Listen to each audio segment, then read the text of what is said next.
Corona के खिलाफ देश में चल रहे वैक्सीनेशन अभियान को लेकर पीएम मोदी ने बड़ा ऐलान किया। देश के नाम अपने संबोधन में पीएम मोदी ने ऐलान किया कि अब वैक्सीनेशन अभियान की पूरी जिम्मेदारी केंद्र सरकार की होगी।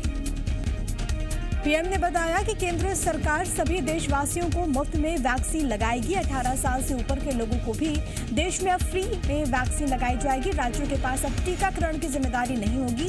केंद्र सरकार राज्यों को मुफ्त वैक्सीनेशन उपलब्ध कराएगी। देश के नाम संबोधन में एक और बड़ा ऐलान किया गया है प्रधानमंत्री की ओर से। केंद्र सरकार ने प्रधानमंत्री गरीब कल्याण अन्न योजना को नवंबर महीने तक बढ़ा दिया, यानी कि अब देश की करीब 80 करोड़ जनता को दीपावली तक फ्री राशन दिया जाएगा। प्रधानमंत्री गरीब कल्याण अन्न योजना के तहत राशन कार्ड धारकों को प्रति सदस्य अतिरिक्त 5 किलो फ्री अनाज दिया जाएगा। पीएम मोदी ने कहा कि महामारी के इस वक्त में सरकार गरीब की हर जरूरत के साथ उसका साथी बनकर खड़ी है। प्रधानमंत्री की सबको फ्री वैक्सीनेशन नीति पर विपक्ष का तंज। कांग्रेस बोली, जब फोटो हटने लगा तो नीति बदली। आपने सुप्रीम कोर्ट की डांट का नतीजा बताया। वैक्सीनेशन पर पीएम मोदी के फैसले का सीएम शिवराज सिंह चौहान ने किया है स्वागत। उन्होंने पीएम मोदी का आभार जताते हुए कहा कि पीएम के नेतृत्व में अब देश में वैक्सीनेशन अभियान मजबूत होगा। सीएम शिवराज ने राज्यों का अनुरोध स्वीकार करने के लिए पीएम मोदी का आभार जताया है। साथ ही साथ पीएम गरीब कल्याण अन्न योजना को नवंबर तक बढ़ाए जाने का भी स्वागत किया। फ्री वैक्सीनेशन पर पीएम मोदी के फैसले को छत्तीसगढ़ के मुख्यमंत्री भूपेश बघेल ने देरी से लिया गया निर्णय बताया। सीएम बघेल ने कहा कि हम लोगों ने शुरू से ही 18 से 44 आयु वर्ग के लोगों के लिए फ्री वैक्सीनेशन की मांग की थी, लेकिन तब पीएम मोदी ने बात नहीं मानी। पीएम मोदी के वैक्सीनेशन पर किया ऐलान को छत्तीसगढ़ के स्वास्थ्य मंत्री ने देर आए दुरुस्त आए जैसे फैसले को करार दिया है। स्वास्थ्य मंत्री टीएस सिंहदेव ने कहा कि केंद्र सरकार को पहले ही वैक्सीनेशन खुद खरीद कर राज्यों को मुहैया करवानी चाहिए थी वैक्सीन।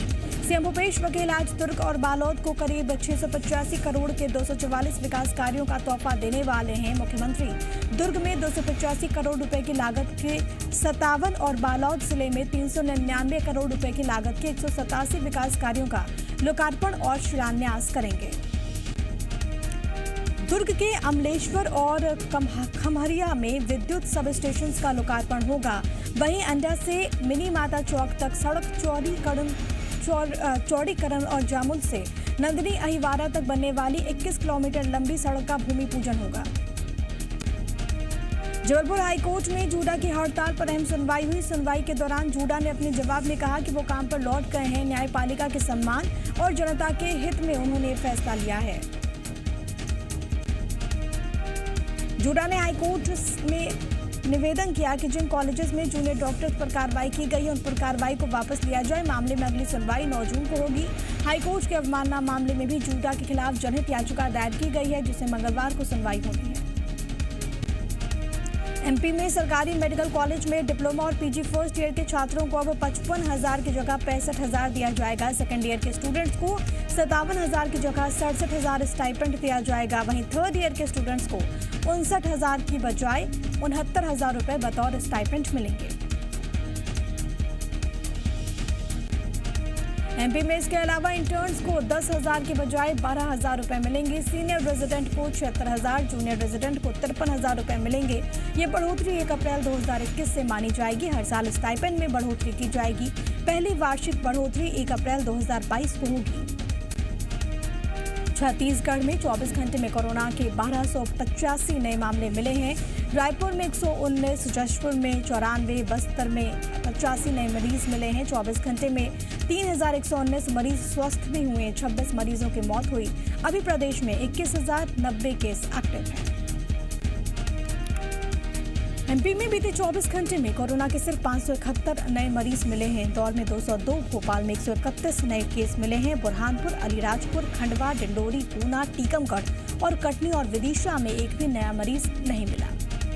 एमपी में पॉजिटिविटी रेट घटकर 0.7% हो चुका है। 24 घंटे में 1782 मरीज स्वस्थ हुए हैं। 32 मरीजों की मौत हुई है। अभी प्रदेश में 8,860 केस एक्टिव हैं। भोपाल में टीका लगवाओ बाजार खुलवाओ अभियान की शुरुआत की गई है। प्रभारी मंत्री विश्वास सारंग के साथ व्यापारी संगठनों की बैठक हुई। तय किया गया कि कोरोना वैक्सीन लगवाने के बाद बाजार खुल पाएंगे। भोपाल में अब व्यापारी अपने कर्मचारियों को बुधवार को वैक्सीन लगवाकर गुरुवार से दुकानें खोलेंगे। जिले में अब शनिवार से नहीं बल्कि सिर्फ रविवार को ही लॉकडाउन रहेगा। उज्जैन के सरकारी अस्पताल चरक भवन में बड़ी लापरवाही मिली है सामने। यहां 8 दिन का बच्चा वार्मर में नहीं बल्कि नीचे जमीन पर गिरा मिला। बच्चे को पीलिया की शिकायत होने पर भर्ती कराया गया था। दूध पिलाने गई मां को बच्चा जमीन पर गिरा हुआ मिला।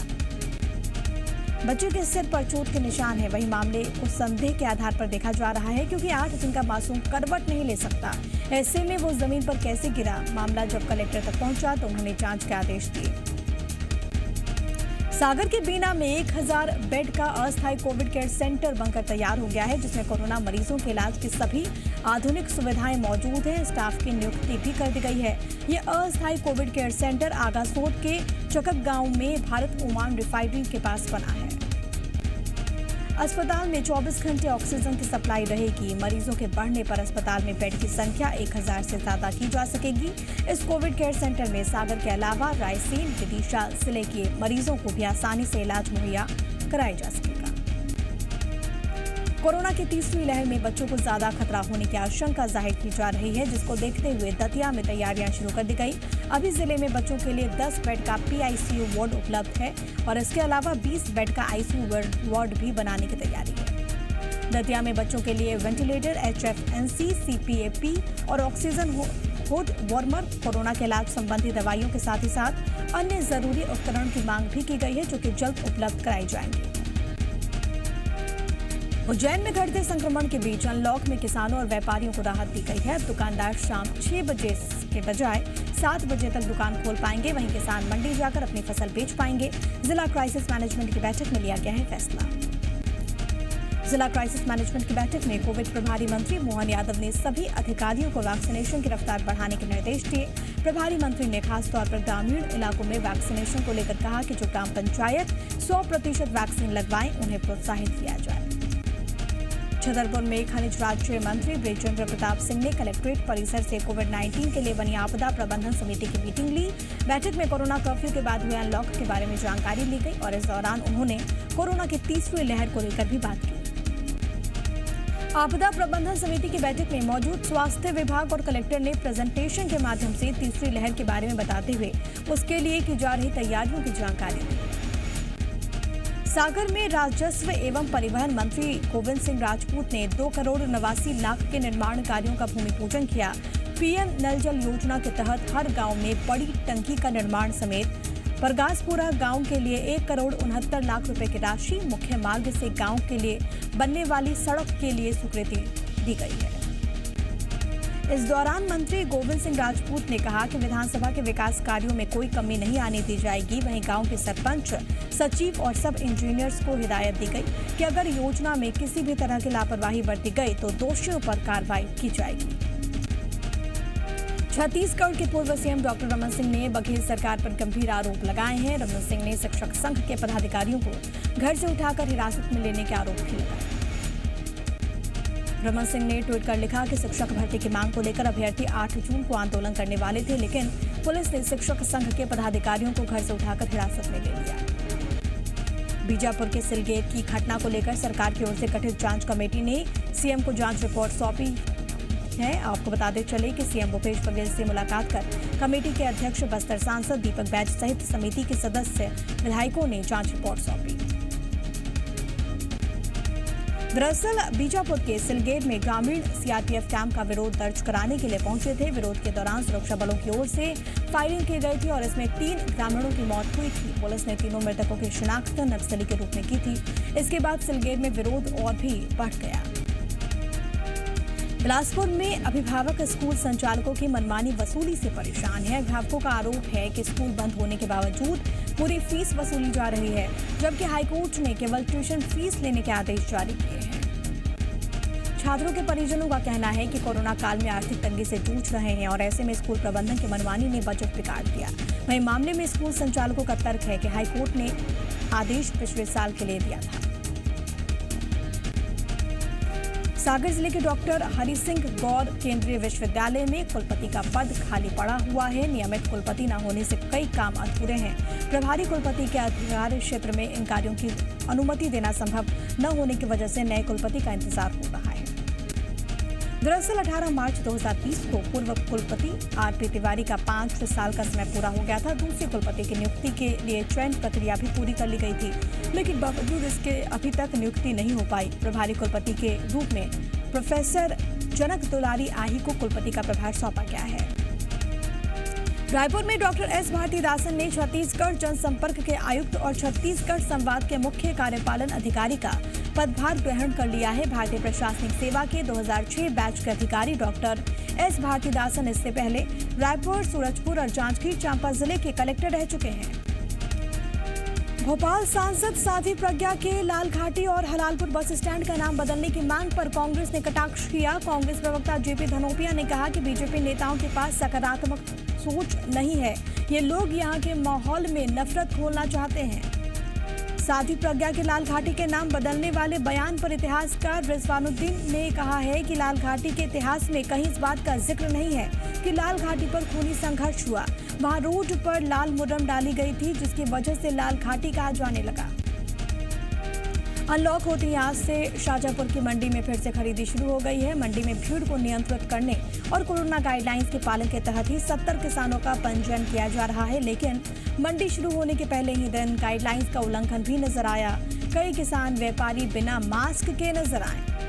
गुरुवार से भोपाल पूरी तरह से अनलॉक हो जाएगी। रविवार को साप्ताहिक लॉकडाउन रखने का फैसला लिया गया है, जबकि हर बुधवार को व्यापारी अपने कर्मचारियों का वैक्सीनेशन करवाएंगे। वहीं जिला प्रशासन के फैसले के बाद दुकानदार बेहद खुश हैं। एमपी के वैक्सीनेशन प्रभारी संतोष शुक्ला ने बताया कि प्रदेश में 1.25 करोड़ से ज्यादा वैक्सीन लग चुकी है और ऐसा जनप्रतिनिधियों और लोगों से सहयोग से ही संभव हो पाया है। वहीं संतोष शुक्ला ने जी मीडिया से बातचीत करते हुए ये भी बताया कि जल्द ही बच्चों के लिए वैक्सीन उपलब्ध होगी। नीमच में बढ़े हुए बिजली बिल को लेकर लोगों में नाराजगी देखने को मिल रही है। उपभोक्ताओं का कहना है कि वो लॉकडाउन की वजह से 2 महीने से बेरोजगार बैठे हैं और ऐसे में बढ़े हुए बिजली के बिल परेशानी को दोगुनी कर रहे हैं। मामले में जब बिजली विभाग के अधिकारी से बात की गई तो उन्होंने कहा कि गर्मी का मौसम है और ऐसे में लोग बिजली का ज्यादा इस्तेमाल कर रहे हैं, जिससे बिल ज्यादा है।